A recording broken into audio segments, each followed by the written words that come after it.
Well, is your child not a huge fan of reading? Well, there are some easy steps that you can take at home to encourage them to pick up those books more often. Janet Garcia, she's nodding already, in the Valley of the Sun United Way, is here to show us how every home can have a mini library to encourage reading. Welcome to Sonoran Living Live, Janet. Very happy to be here. Okay, so you guys, we're happy to have you because I love the message that you're bringing to all of us today.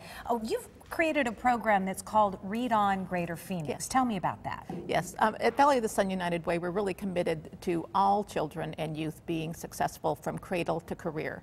And we know that one of the most important things is early language and literacy to their success. So Read On Greater Phoenix, we've launched to really raise awareness in families of what they can do to enhance the culture of literacy in their home. Well, let's take a look, as a matter of fact, at this little mini library that you've created down here. We're going to talk about that in a moment, but tell me, you were just saying how important it is for brain development at a very young age. What happens? Right. We know that 80% of a child's brain structure is developed by the time they're 3 and 90% by the time they're age 5. And we know that really a parent's influence on the early language and literacy, you can really wire your child's brain for success by talking to them, reading to them, interacting with them. Their chances of success go way up. Unfortunately, we know that we have some distance to go in Arizona, that only 25% of 4th graders are reading proficiently. Wow. So we want to change those numbers. Absolutely, and what a great idea. I love the little mini library that you created at home. Just something very simple, you know, a couple of books, but kind of like their own space. Right, right. We talk about 3 points. That first of all, that there's a dedicated space, exactly. Second of all, that it's accessible to them at all times. And it doesn't have to be a large space. It can be a corner of their bedroom, a corner of the living room, a piece of the couch. I think we have some pictures of some different examples on the screen. Beautiful, by the way. Yes.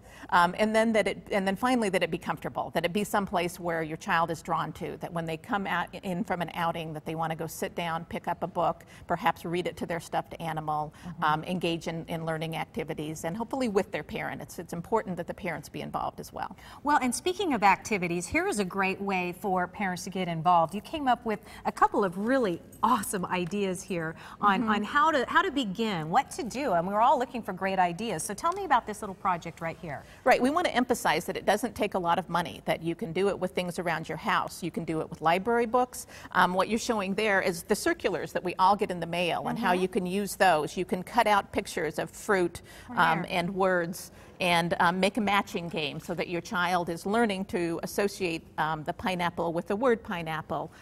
You can actually use the circulars you get in the mail to develop a story or to plan your menu with healthy fruits and vegetables and work in nutrition at the same time. So so much you can do with just the things that are around your house. What a great idea. And get them involved. Have them help you, and then it becomes a game. And this is an interesting game. At what age range? And tell me what this game is. What do you do? How does it work? It's a simple rhyming game. So it's finding things, again, things around your house. So we have block and sock. So things that you can find in your house. We have a shell and a bell.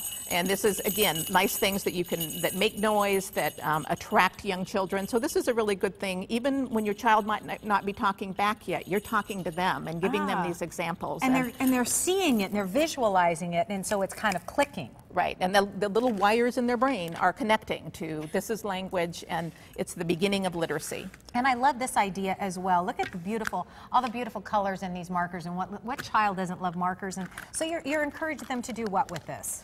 Well, another important thing is writing, is associating writing, drawing pictures. So the child doesn't even have to be able to write letters yet, but they can draw pictures. They can talk about, okay, so we just read this book. What's another ending that book could have had? You know, what was your favorite character in the book, and can you draw that character?